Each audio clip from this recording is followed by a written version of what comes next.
You're listening to The Sizzle on Iron Skillet Radio and Iron Skillet Television. Still moving strong, and I love it. The beat goes on, the beat goes on, the beat goes on, the beat goes on, the beat goes on, the beat goes on.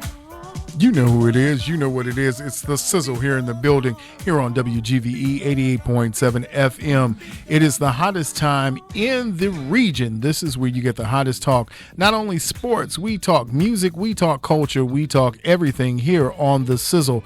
Jay, and one thing we've got to talk about is what's going to happen in a couple of hours. The Denver Broncos, the 0-3 Denver Broncos, will face off against the 0-3 Chicago Bears at Soldier Field. And this, Jay, is a game for all the marbles, all the nothing. They ain't got no marbles. If somebody came by and took all their marbles, they took their tiger stripe marble. You know, the one marble that the kids used to fight for back in the 1950s. You know, they always had the bag of marbles. If you had the tiger stripe marble, you were the head marbler. That's true. You were. You were top of the marble kingdom. Yeah. But I don't know what kingdom we're on top of right now. I know we definitely ain't on top of the world here. What we at, like 0-13 now, something like that? Bruh. We're at a point right now where, and the sad part is this is going to be a short week coming up for the Bears also because they have a Thursday night game against the Washington Commanders. So look, anytime you're thrilled because your guard is getting ready to come back, they're like, oh my, yeah, all right, it's all we needed. We needed. Man, Tevin Jenkins is on it. He put an emoji up. And if you were not one who watched Dragon Ball Z, you wouldn't understand the picture he put up on his Instagram and Facebook. I didn't watch it either, so I had no idea what it meant. But I had a good idea when I saw a man in a tube that either he was going into hibernation, he was going to be in cryation, or he was coming back. Okay, the Dragon Ball Z type of stuff. Look, the animation, and people are like so far into it, man. Cause my man does some type of move where he hits you with the power surge or whatever it is, and it's like, you know, like he's doing the push me, pull me or something, and you know, he's like, man, the Dragon Ball Z thing, and what they throw something around in the air, like they throw something at you or something. I don't know. Throw something at something. Well, I never understood why this young man that was a fighter had his son there, and it looked like what did he have when he was 12? Look, I don't understand what type of parenting is going on with all these Dragon Ball Z people. They just let their kids run all over the universe at 12 years old fighting dragons. Why is that? I didn't even know they fight dragons? I don't know. Do I look like I'm watching this? I just seen people do that to move. Anyway, since we know Tevin Jenkins is a Dragon Ball Z type of guy. Yes. So did you hear his injury, what his injury was? Do you know what his injury was? Attack of the lower back? He had strained calf muscles. All right. Well, listen. He has strained calf muscles. How do you strain both your calf muscles? This has probably been the most disappointing. And I'm not saying that with hyperbole. I'm saying right now, this is probably the most, not only disappointing season, but the one that is most disjointed. This is a clear. It wasn't even as bad with Mark Trestman. It wasn't as. No. This is a debacle. You wish you had Mark Trestman here. At least it would look like an offense. Look, can I say I told you so? Can I say that? Nope. I can't say it yet. Nope. No, I gotta wait for a little while. How much longer can I do it? Well, you got at least 9:45. You gotta wait 15. You gotta wait through half the segment, man. You can't just come up because, listen, man. You've got two teams, and this is how sad this is. This is the winless bowl. You're looking at two teams who are looking to get their first win of the season. Let me explain this to you. Let me explain to you how bad this is, right? You have a team that had a 70 ball dropped on them. Not 40, not 50, which is unheard of in the NFL, right?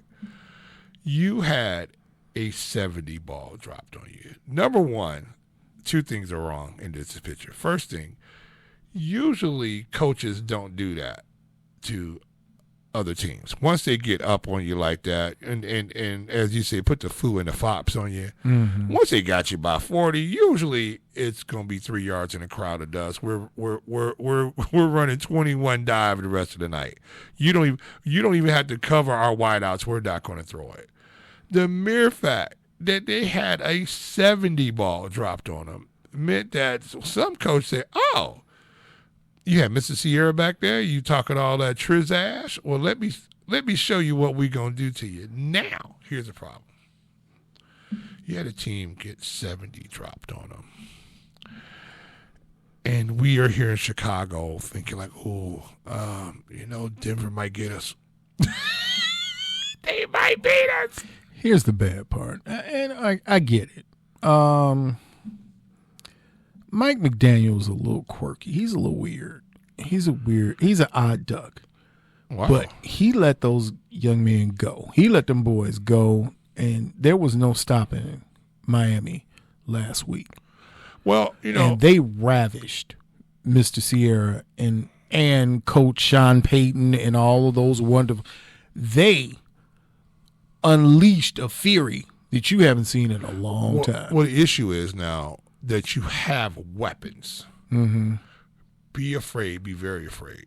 You got speed on the outside now that can take off the top of that defense. And we understood what Patrick Mahomes is now missing. Yes. Now you see why it was so important. And now you see what the importance of a Tyreek Hill was, because he was what you said. And as you always said, he's the top off guy. He's the guy that takes the cap off. He's that guy that you have to think your secondary has to know where he is. Yeah, and you have to put a safety over the top. I mean, and start backpedaling at the snap of the football. So that's the reason why all of a sudden you see Travis Kelce, who could run free in the middle. Just anywhere he wanted to. Because there was no over-the-top safety help. Mm-hmm. You still see him doing that now, but he's working a lot of underneath routes, which he's really one of the best tight ends in the NFL to be able to do what he does. Wait, can we talk about this for a second? Sure. So I was reading a report from ESPN. Uh-oh. Travis Kelce's jersey last weekend Yeah.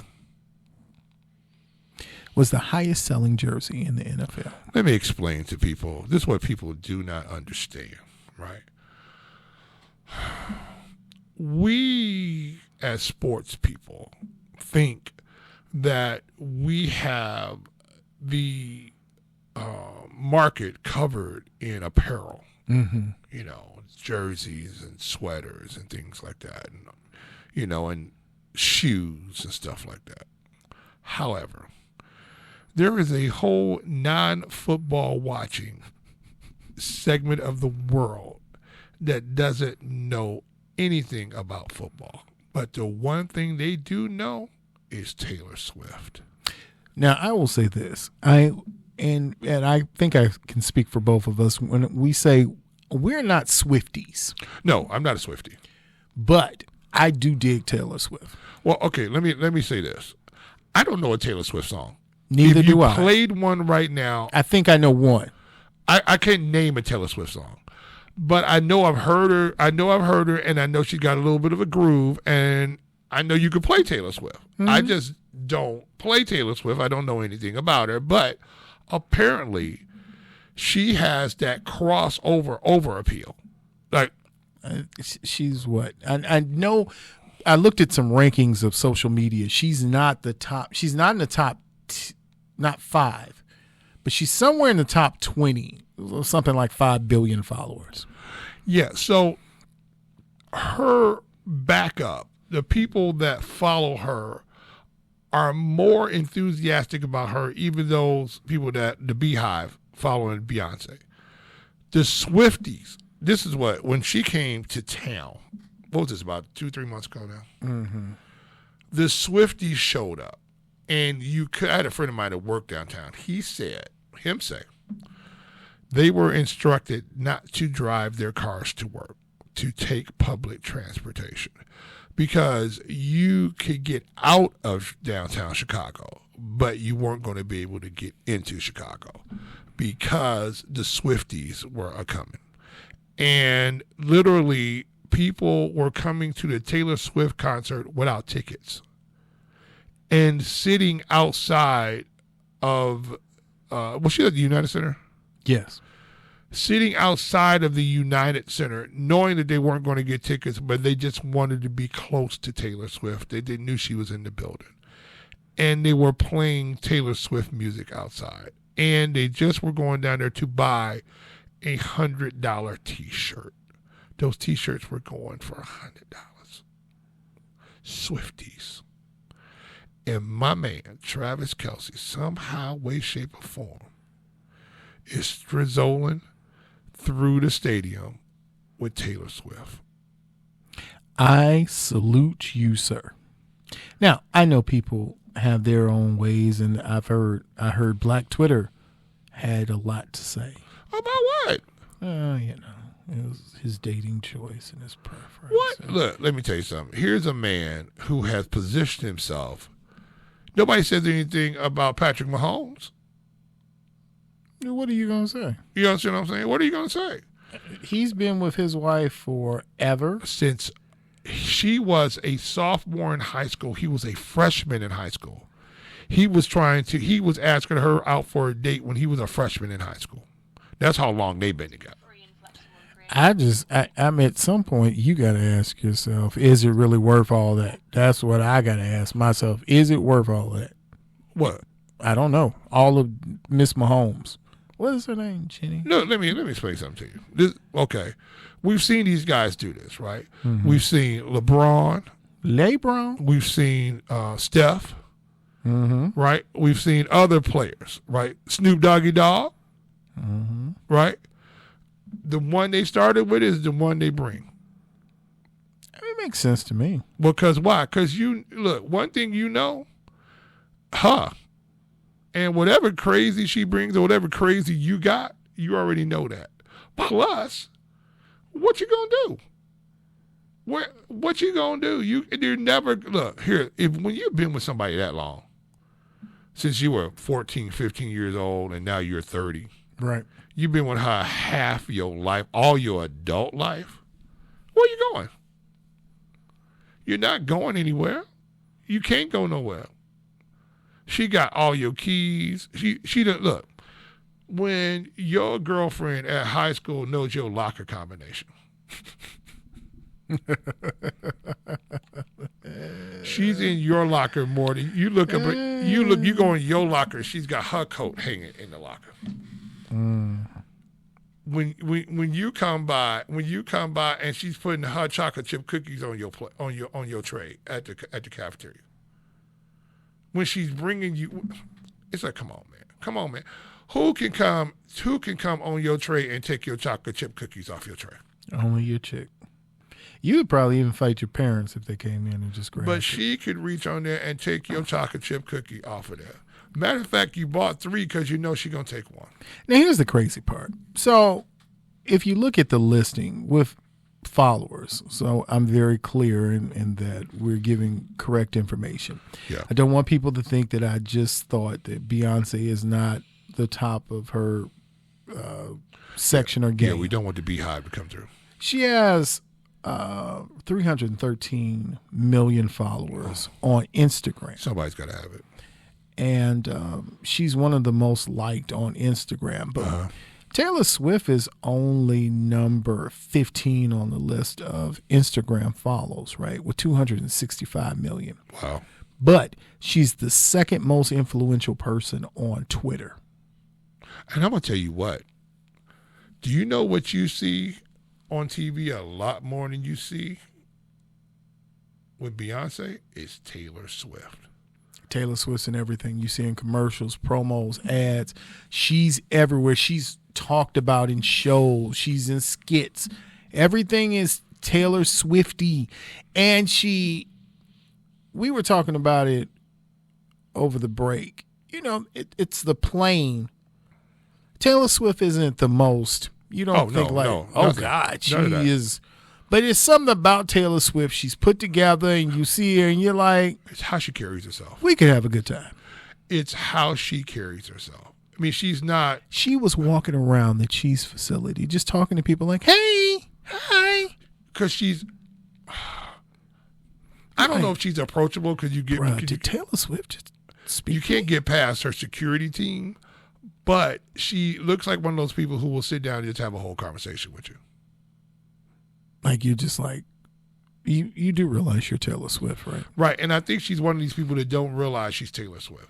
I think she has a little, not as much, and this might be a bad comparison, but she has a little bit of Keanu Reeves in her. You know, and he's such a introvert. He's an odd bird too. He's a very odd bird. But you know what he does? He rides the New York trains by himself. Public transit. You'll see him somewhere like, bruh, is that Keanu Reeves? And the thing about it, though, when people do that, sometimes people don't bother them because they're just made them regular people. You know, guys who have the big security entourages around them sort of cause themselves problems. A lot of problems. And it's easy to find them. But, again, we're talking about Travis Kelce, and we're talking about Taylor Swift, and we're talking about how from Maya Benberry, I don't even know. Is that a blueberry? A blackberry? A Benberry? What's a Benberry? Travis Kelce's beautiful melanated ex-girlfriend. Oh, is she feeling some type of way? A whole lot of way. Wow, don't get mad now. Oh, she's super mad. Look, there's nothing you can say. When Kayla Nicole, they're super mad. When your man leaves and gets with Taylor Swift, all you can do is say, well played, my friend. Here's the thing. And what's so amazing is, you know, he had the smooth beard. You know, he had that full. Oh, he's cool in McCoolster. Yeah. But now he has the old Dirk Diggler mustache. Well, see, he's going over here in Swiftie land. Mm-hmm. So his act's got to change up a little bit. He's got to get a little edgy, you know, over there, and because he's going to be in Swiftie land, like he's going to show up at her concerts, and when he shows up to her concerts, he's going to need mega security. Crazy, it's crazy. Yeah, but you know who else is going to need mega security? Who? Anybody from the Chicago Bears coaching staff, if they lose. No. Mr. Sierra. Look, let me tell you something. And I can't even fathom. I can't. First of all, I don't want to hear another Matt Eberflus Presker. I got a feeling. Oh, I got a feeling. No, we're not going back free slavery time. No, I'm talking about. I got a feeling that somebody. No, this snuck in. No, that ain't even. Look, this is one of them. This is one of these Black Eyed Peas. I got a feeling. Oh, you know that's even worse. Yeah, because I have a feeling that the dancing Sierra, the fighting Sierras. Look, you know it's going to be bad if at Soldier Field when Russell Wilson scores and they put on Sierra. Oh, everybody do the 1-2 step. Let me tell you something. When the fighting Sierras get out here. I didn't even know it was a group. They have a group? That's what the Broncos are. They're fighting Sierras.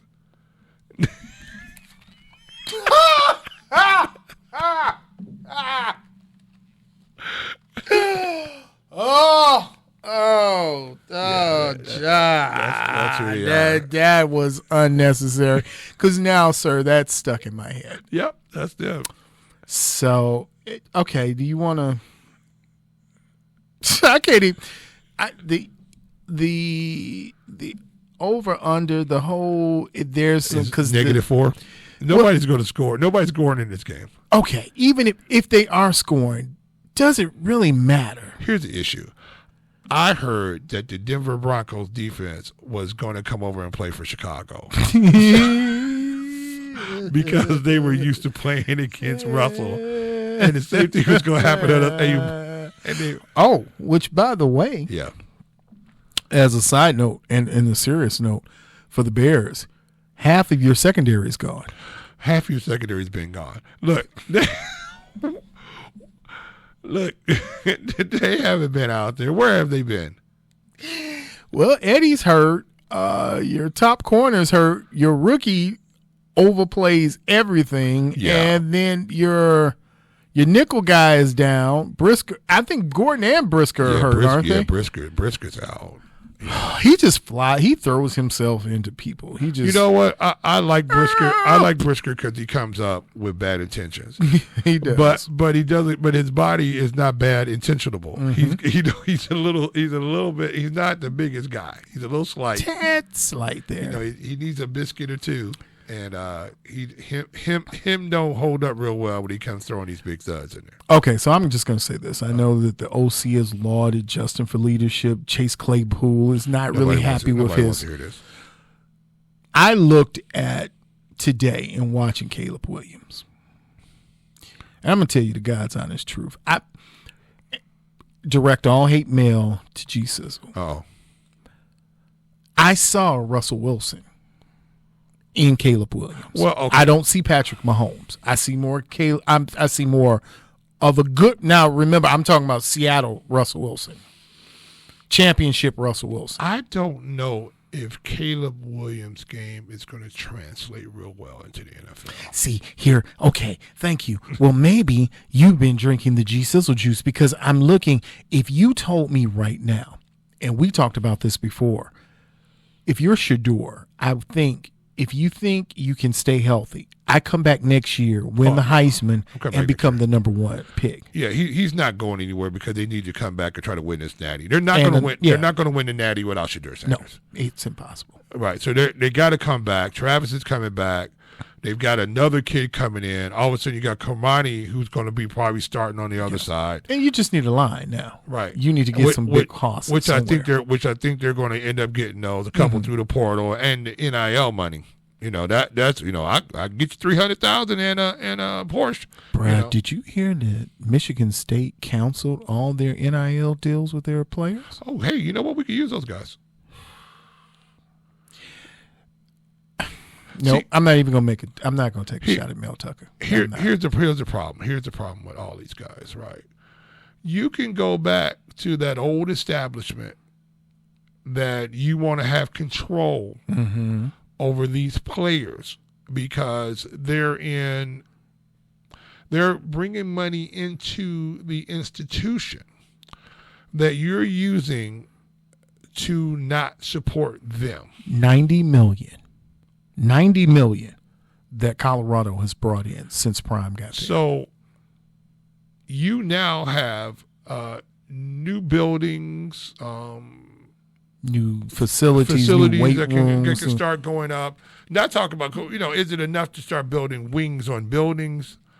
But it's enough to start doing the upgrades that need to be happening, it's right? enough to start doing some endowments. It's enough to now start paying your professors a little bit more so you got the best ones coming in from whatever area or discipline you're in. Or you could send them out abroad where they're doing these 2-year sabbaticals and you could fund them for going to do this and go take the grad students out.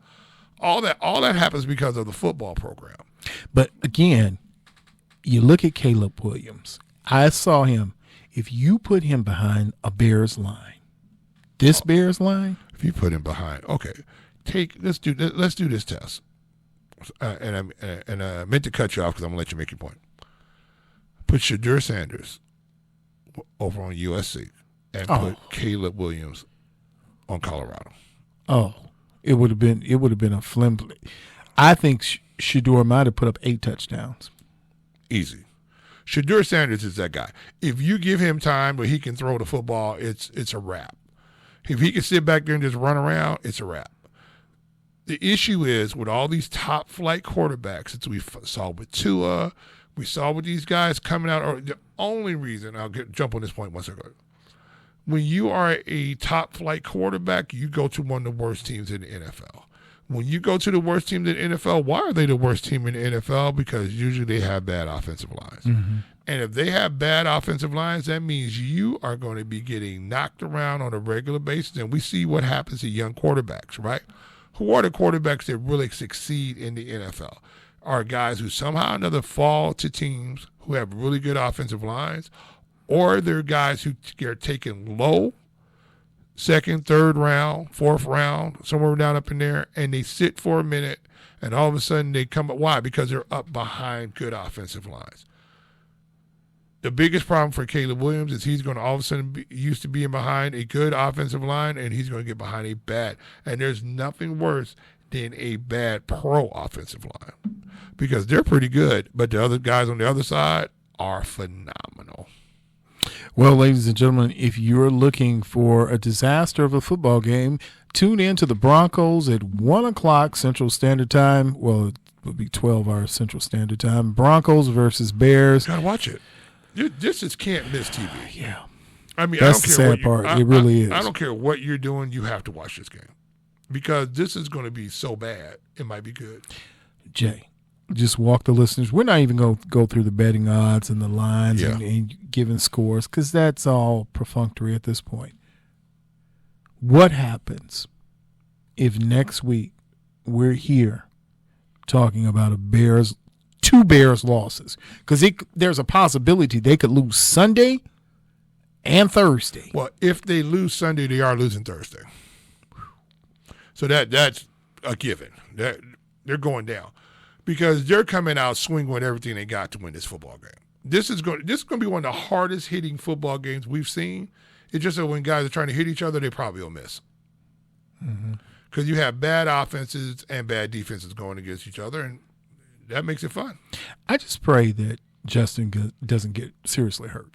Problem with Justin is, just like we've been talking about, get the ball out. Stop holding it. Stop trying to push the ball downfield because it's not your fault that all you have is the dink, right? You got to take it. You got to take it. You got to keep taking it until it opens up over the top. But the problem is scoring 17 points is not enough to win in the NFL. And that's where he is.